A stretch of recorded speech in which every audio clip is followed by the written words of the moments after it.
Well, hello everybody, and welcome to the first episode of Classic Vintage Garage. It's going to be a new YouTube video that I'm going to do. I've been in the restoration business since I can't remember when, since the early 80s, and I'm just finishing up a 65 coupe right now. But my next project is going to be a 67 Firebird convertible, and I thought that it might be a good idea to get these things down on video to show you exactly what the process is to go about it, evaluate it. There are a couple people out there that are doing these types of videos. One very good source of information and showing you the process of doing this is Jonathan. He's at Vinyl Village Garage. If you go over and watch his videos, he's good. He's good at what he does. He shows you a couple different ways that you can do these cars if you want to make it a daily driver, if you want to go one step further. He's just finishing up one now that he completely took apart from top to bottom, nut to bolt. And on these old cars, there really isn't a lot that keeps them together. I mean, you can very easily take them apart, and that seems to be the biggest thing with people is taking them apart, and then they get them all completely torn down, and then they realize that, well, maybe they got themselves in a little bit over their head. And sometimes, I'm not saying that you can't do that way, but I mean, that is the way that, I do them in the shop that I work for. But it's all pretty much common sense, and you need to remember how you took things apart. I mean, taking bolts out, that's fine. One of the best ways to do it is when you take things apart is to bag them up. Put a piece of tape on there and mark where they came from and what they were for. That way you keep everything there that you took off. Now, one of the biggest things with these cars is that 90% of the time they've been worked on by other people and they didn't do that. So you wind up not having the right bolts in where right bolts should go. So for right now, like I said, this is the very first video, so I just wanted to try and first off, just show you the car that I'm going to be doing. There will be other videos that'll, come out eventually. I have a little bit of a dilemma. I just put up a little 25 by 30 something steel structure in the back of my yard to do these types of things with, and I don't have any electric out there yet. I'm working on doing that. So, and we're in the middle of January right now, so it gets kind of hard. I don't have electric, and I don't have a door on my structure yet. That's not the dilemma that I'm running into. Now, what I like to do is I like to buy everything for a vehicle up front all at once, so that I have the majority of the components with me, so that I can just go through and roll along and the parts are there. So what has happened with that is I have just about completely filled up my structure, which I will show you here. What you will see behind me is over in this direction here is some of the parts for the Firebird. There is a motor there and a transmission that I picked up. The car has a motor and transmission in it, but it is a 326, and that is a 350. I don't know which road I'm going to go right now. I might keep the 326 just because these first generation cars are getting harder and harder to find, and they're getting harder to find with the original motors in them. I know everybody wants a 400 or, you know, a 454 or whatever. I like to try and keep things as original as possible. But when I go over and I show you this car, you'll start to understand why some of that just doesn't make sense. I mean, yeah, you can put patch panels in, you can do this, you can do that. It's all a matter of what you feel like doing and what you want to do. For me, my biggest problem is time. I just don't have the time to make, you know, patch panels work. I'm not saying I can't do it. I've done it plenty of times. And it depends on what your budget is too. For me, aftermarket parts, they don't fit. Plain and simple. They just don't fit. But with a little finagling, you can get them to work, and you can make some, you know, nice vehicles out of them. Now there's purists out there. Oh, it's not the original hood, it's not the original fender, it's not the original doors. Well, yeah, I live on the East Coast. A lot of these panels don't last around here.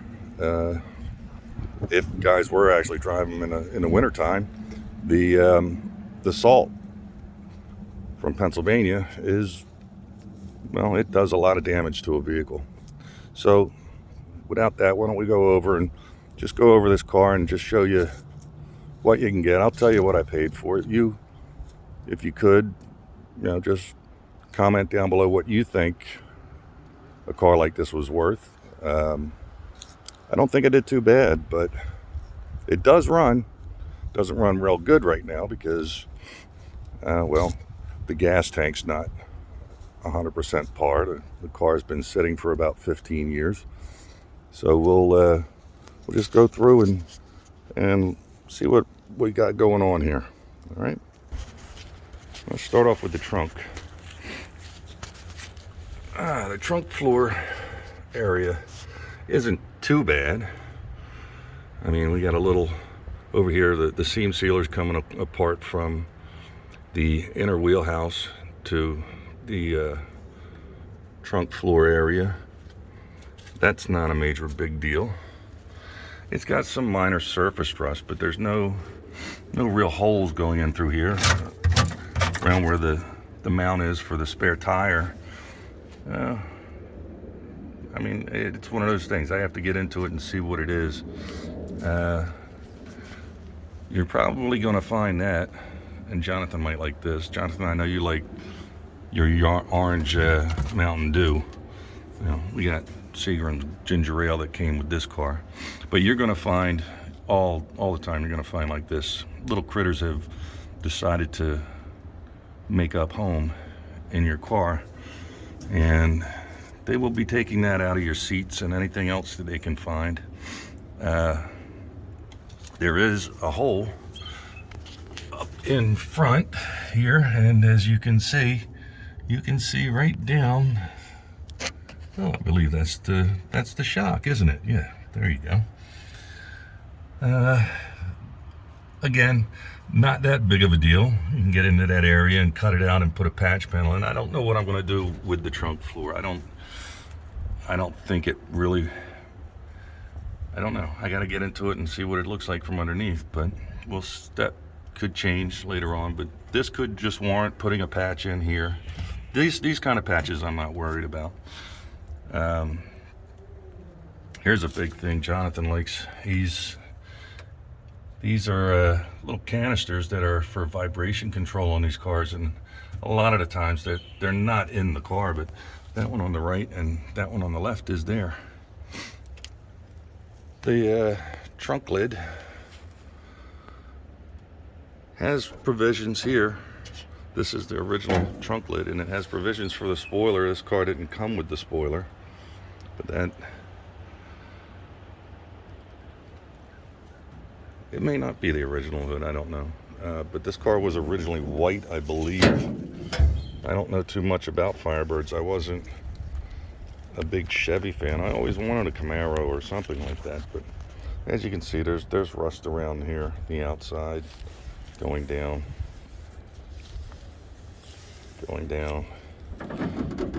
and it's underneath here too.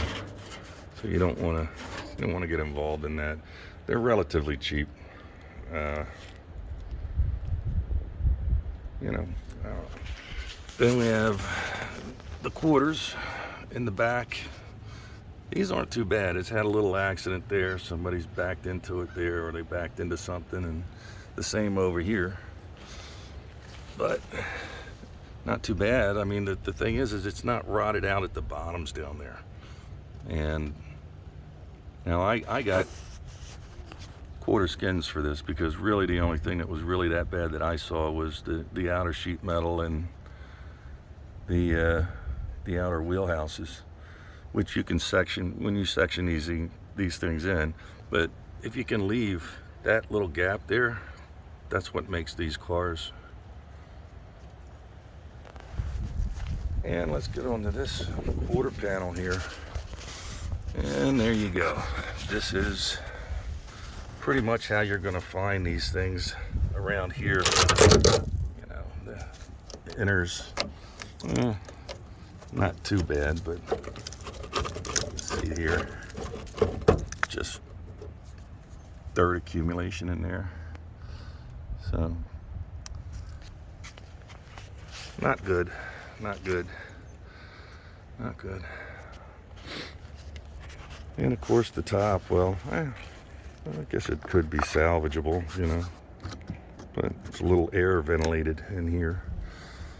But the important thing is the whole top structure and everything is there, and it's actually in good shape. I mean, even though this hasn't been utilized in a while, they at least did, you know, have it covered up with a tarp. And I don't know, I gotta find out what the structure's like underneath here. You know, I'm sorry about the lighting, but the sun hasn't got over here yet. Now the doors do open, but I'm not too crazy about the way they open.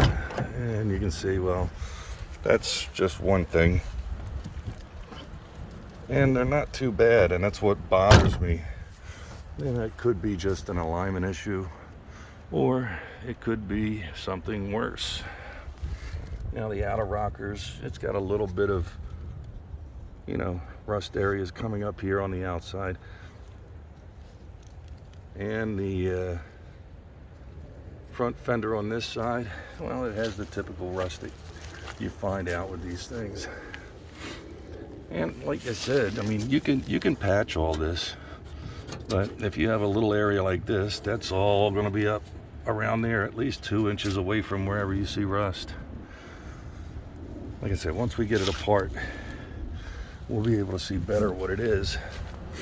Now let's look on the inside.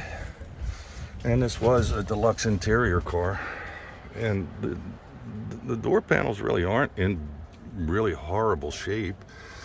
The carpets are bad down here, but yeah, you can put another piece of carpet on these things. And these aren't very cheap. They are about $600 if you want to buy them brand new. But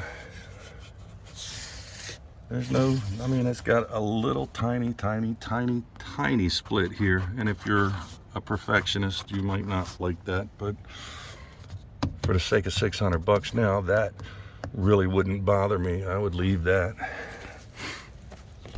Now, the inner floor pan.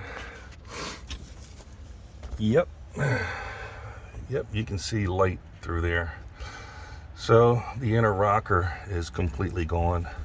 The bottom of the toe board up there by the headlight switch, that's got some issues, but you can patch them up, and that's not too bad.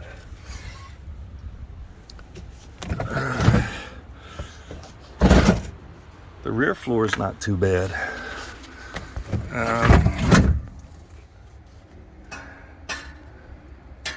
Everywhere that it needs to be 100% without any holes in it, there aren't any. So these really aren't too bad, these floors, except when you get over to that side, and we'll get over there in a minute. You can see that that's definitely going to have to be replaced, and you can see the weight reduction that's going on there with that inner rocker over there as well. we have a little bit of something going on out here.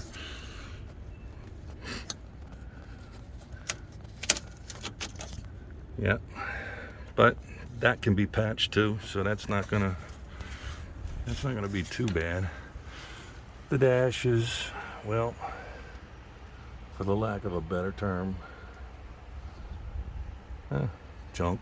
But you can save these, and I might show you how to do that in a video down the line. But it does have a neat option. The center console, and this did get rain in it at one time, because you can see all the rust that's in here from these little brackets and whatnot. There you go, Firebird emblem. But it does have the clock option in it, which is pretty neat. And it's had a beautifully installed radio put in it. Nice old Pioneer cassette player, which I'm sure really works great. Electrical tape on the sun visors, that's always good, because those, little black rubber stops are really expensive. They're like, I don't know, $3 or $4 a piece, but who's got time to buy stuff like that? Let's see. Go to the underhood. It does have a 400 hood on it. This car didn't come with the 400 package. Let's see. All right.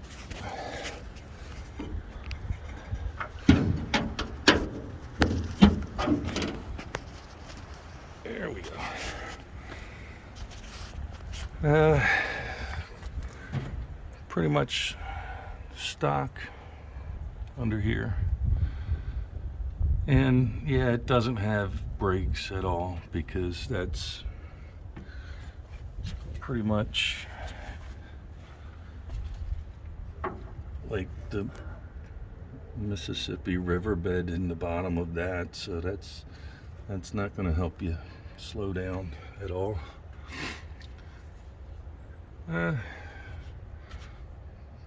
Basics, but this is, for the most part, unchanged. I mean, nobody's done anything radical. I'm not so sure about the engine color. I don't believe that it should be that Chevy orange. And I don't know. Jonathan knows more about these than I do. I see a 14140. I don't know what that means. Let's see here.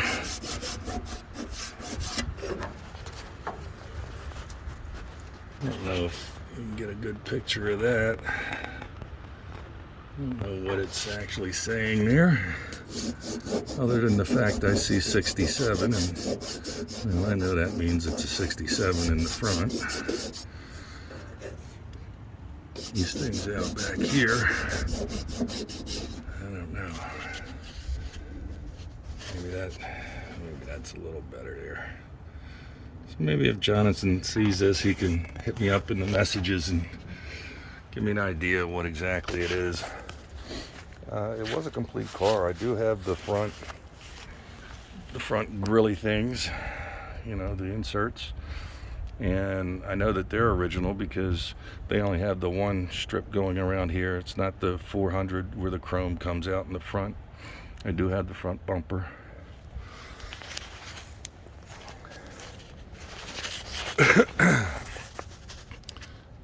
Yeah, I think that tire is probably salvageable. I mean, we could fill it up with some air and it would probably go. Yeah, I don't think so.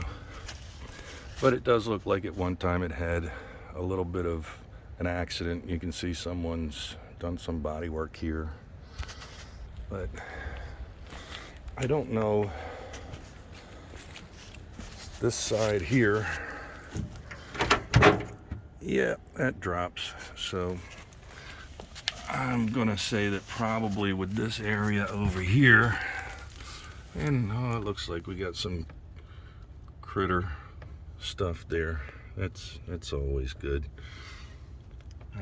This toe board's up a little higher as far as the rot. Yeah, I don't know where the keys are for this. And like I said, this one here, yeah, it's a slightly larger crack, but I don't sit on the passenger side, so I don't worry about that. But they'll clean up, I believe. It is a power top. There's the motor for it. I do have the back seats and everything. And well, this seat here, I'm sure if you know, you could just get one of those Pet Boy seat covers and put on it, and it would work out really good for you.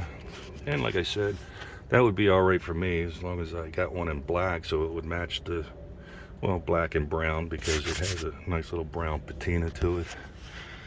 That would work good. But that one over there is actually in good shape, and well, like I said, that's where I would be sitting, so that's all I care about. Not really. But here's the kind of thing, well, there's all kinds of access points in here. This is part of a quarter panel, which if you look at it is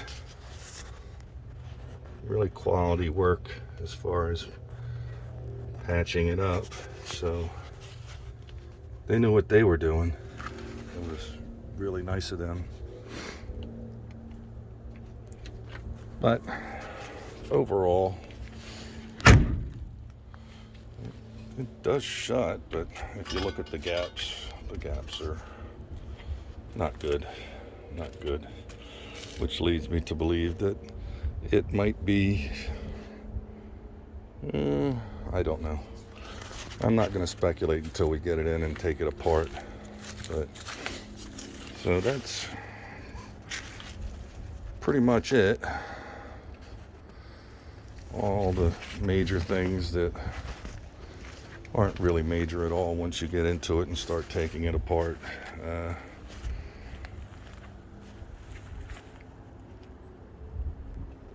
So just out of curiosity, what do you think you would pay for a car like that?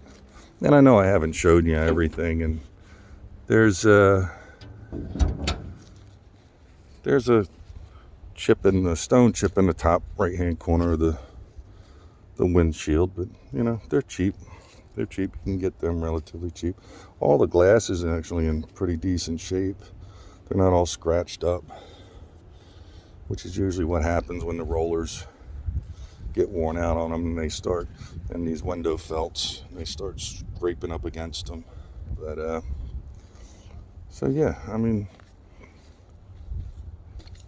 I have no subscribers as of right now because this is the first video. So if you want to subscribe and see how this is going to go through and what all is going to be involved in doing this, hit that link down there and subscribe and see where we go from this. I'm hoping in the next 2 or 3 weeks to actually get, I would like to, where am I here?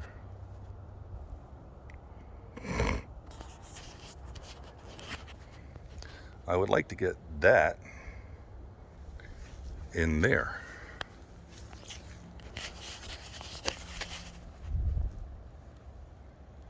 In here. And I guess I'm going to have to learn how to edit stuff because nobody wants to see all that. But like I said, new motor with the lovely 2-barrel, the gas displacement thingy. But couple of doors, deck lid. I only have one fender now, the other one is on its way.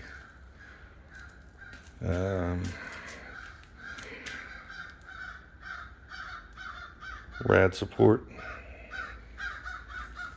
There's a floor pan and a quarter skin in here, along with 2 outer wheelhouses, new gas tank, new vinyl top, rear window, carpets, and not only that, I need to get in here and organize everything else that I have in here, because I just finished up another job which I did in this area, and this is all the junk from that. And that was a buddy of mine's car, and I need to organize all this so that I can get that car in here. Sorry about the quality of videos, first one that I'm doing. So yes, if you can, just let me know what you think, what you would pay for it. And then in the next video, I'll tell you what I paid for it. Or if you PM me, I'll tell you what I paid for it. And we'll go from there. So I hope you stick around and see how we're going to make out on this. It's going to be a lot of work, but first gen convertible Firebird. I mean, what more can you say? It's got to be done, right? All right, guys. Thanks for tuning in. See you on the next one.